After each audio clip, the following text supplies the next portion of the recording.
Hello guys, it's me Janetha Vlogs. Welcome to aking YouTube channel. At kung hindi ka pa nakapag-subscribe, click the subscribe button and ring the bell all. And without further ado, start na tayo guys. Ito na yung app na gagamitin ko sa pag-edit ng aking mga thumbnail. Ayan. Una kong gagamitin guys is yung phonto. Ayan, sisave muna natin yung picture niya. Yan, click lang natin yan guys. And plain lang ako guys. Gusto ko yung plain lang. Ayan. Ito. And use. After nyo siya guys ma-use, yung may arrow pa baba. Ayan. Save mo lang siya guys. Nandun na yan guys sa gallery. Ayan, punta natin siya sa gallery. Makikita natin yan doon. Ayan, nandito yung phonto. Ayan, yung phonto nandyan yan. So, mamaya natin yung gagamitin. Balik tayo sa ating PicArt naman. Yung next app natin is PicArt. So, ayan na guys. Nagbukas na siya. Punta tayo doon sa plus. Nakita yung plus? Ayan. Ayan guys. Punta tayo doon sa freestyle. Nandito sa my collage. Ayan. Freestyle tayo. And then, kuha tayo ng background. Gusto ko yung kulay green. Ayan. Add lang natin yung nasa taas. And then, kailangan lang natin siyang, saan ba yun?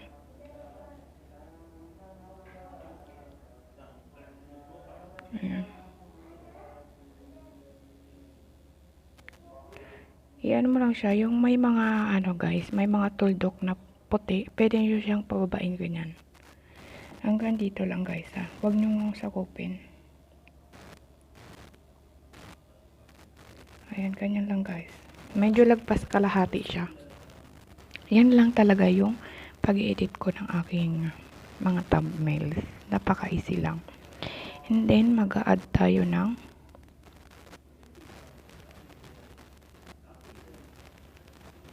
picture. Add photo. And then, i-add ko yung aking photo dito. Ayan, na-crop ko na kanina.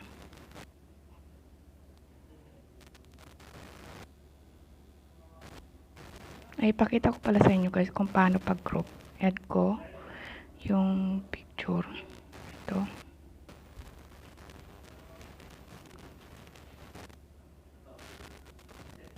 And then, crop.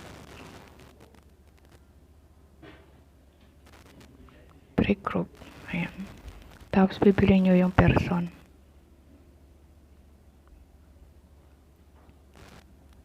Kasi may dyan guys, yung parang itim sa may babae. Erase ko muna. Palitan ko ng konti.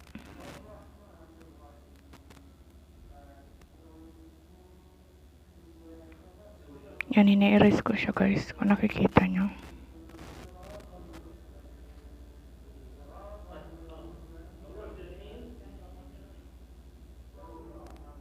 Then, ulit, i-brush ko. Para magkaroon siya ng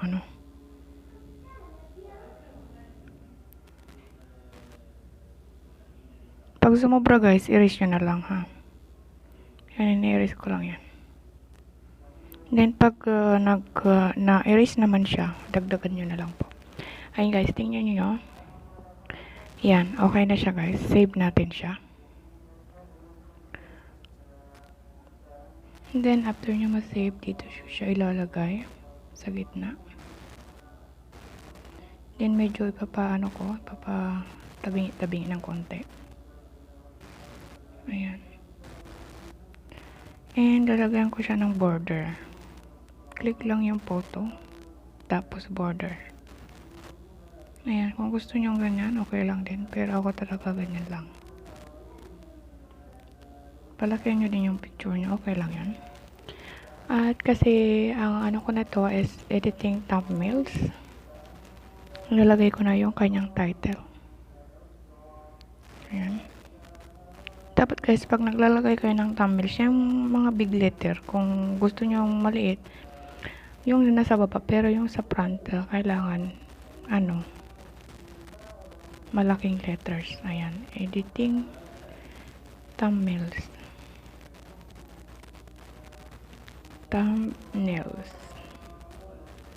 Ayan, lagyan ko ng question mark.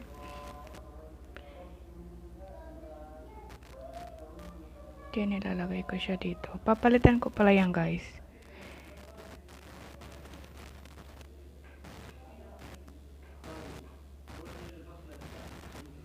Papalitan ko siya ng letters.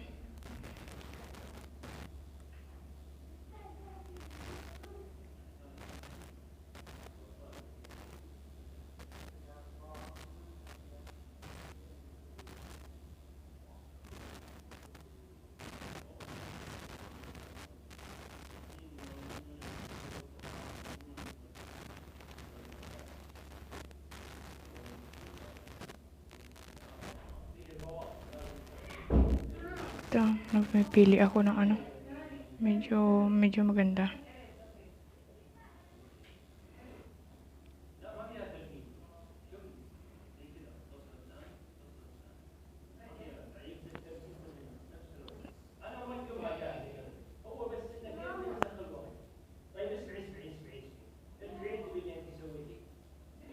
Wait lang natin guys ng konti kasi pumipili ako ng magandang.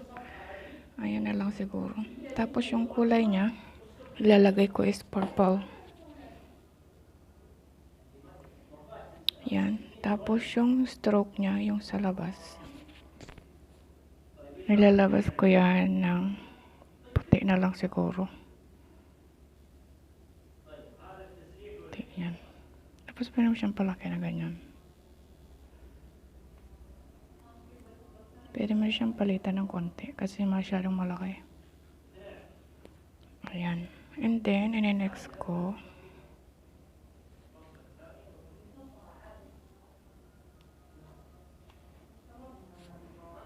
Kaya guys, sobrang lang guys, sobrang easy lang pag lalagay ng thumbnail. Lalo na pag nakuha mo siya. Stroke white. Palilitan natin siya.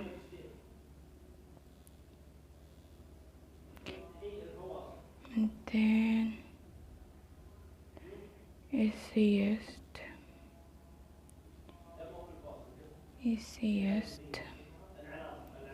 and free.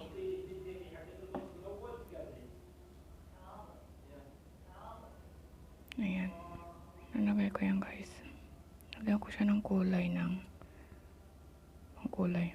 pink. Ito na lang. White din. Pero gusto ko siyang pag-anonin.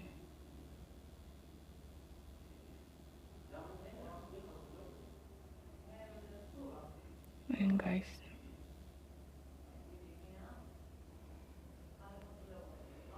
Palitan ko yung letters niya.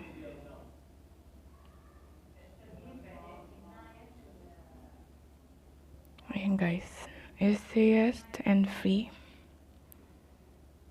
And then, add ko yung add pa ako way.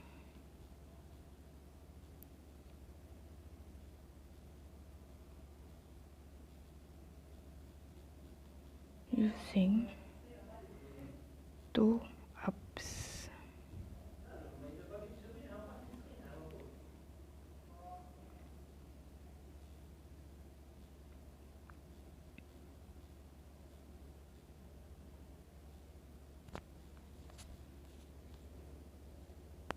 Lagyan ko siya ng purple. Ayan. And then, lagyan ko siya ng white sa stroke niya. Ayan. Tahan natin ng konti.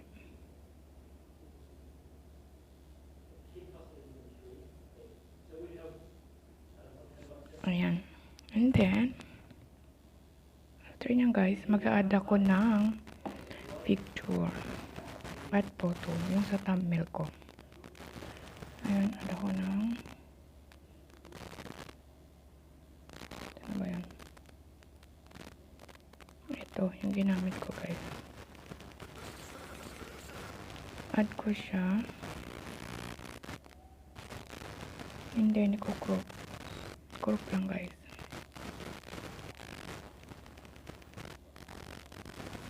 So, siya mag-crop ganyan. And then, lagyan siya ng border.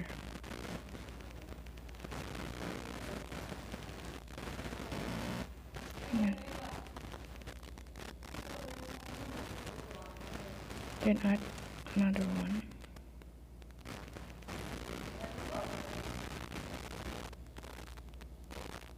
Ito, add ko. Add again. And then, crop.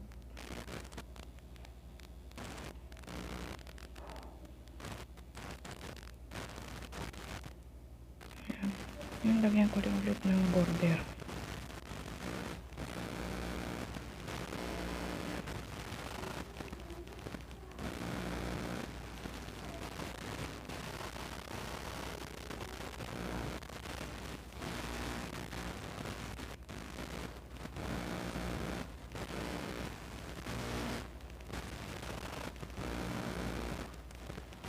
Yan, tapos may isa pa tayo. Lagyan na natin yung isa pang pic. Yung sa LS ko.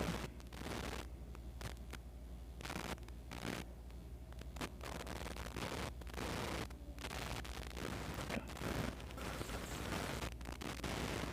Then crop ulit.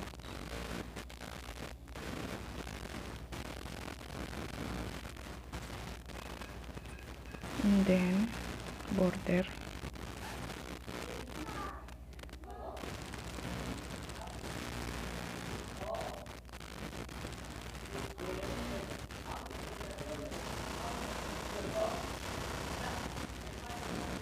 Ayan. Tapos lalagay ko siya ng sticker ng YouTube.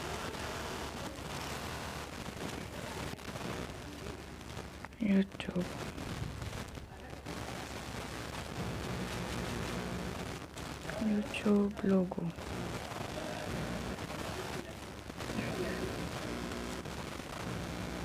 Ayan. Palitan natin ng konti. Lagay natin dito.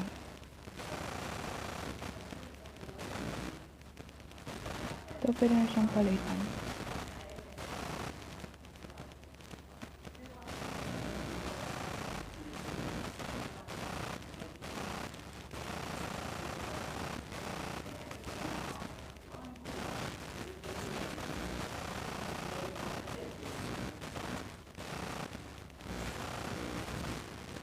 Ayan na guys. Tapos na ako guys. Tapos i-click niyo lang yung may arrow. Yung may arrow na yun. Kasi ako hindi ako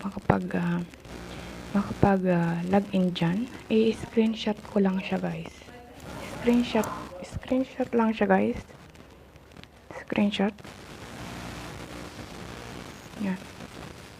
And then, after nyo ma-screenshot guys, yan ang gagamitin nyo mamaya sa inyong pag-upload ng inyong tawag nito video. Buwan nag-upload na kayo ng video tulad mamaya, ilalagay ko siya, ipapakita ko guys. And then guys, punta tayo sa ating gallery. Makikita natin yan doon sa ating screenshot. Ayan, nandito siya sa ating screenshot. Nakikita nyo yan guys. Ayan. Ngayon, pupunta tayo sa ating video doon. May mga ginawa din ako dito guys. Papakita ko sa inyo kung paano maglagay. Ayan, ito kanina yung ginawa ko. Ilalagay natin yan doon. Ayan, punta tayo sa ating YouTube studio. And then, pagpunta mo ng YouTube studio,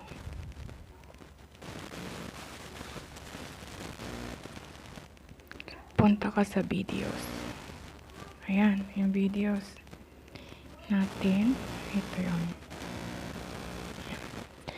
Papalitan ko lang yan siya guys, ganyan. Yung may lapis. Ayan. Paano mo ng lapis? Click mo yung lapis. At change, ano lang siya guys, change thumbnail. After nyo mag-edit ng thumbnails, ito ang lalagay natin. Ayan. Yan. Ganyan lang siya guys. Saktong-sakto siya guys. Tingnan nyo. Ganyan ang pagkagawa ko doon. Ganyan. Saktong-sakto lang talaga siya. Walang labis, walang kulang. Tingnan nyo guys ha.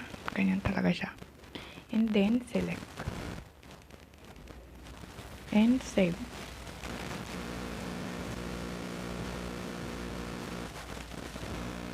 Ayan. Taran! Mayroon new thumbnail na tayo. Ayan na siya guys. Sobrang easy lang gawin. I hope na makatulong sa inyo guys. Lalo na sa mga nag-uumpisa pa lang mag-edit ng kanilang mga thumbnail. Sana makatulong sa inyo guys. And don't forget to subscribe to my channel. And like and share na din. Thank you so much for watching. Have a good day.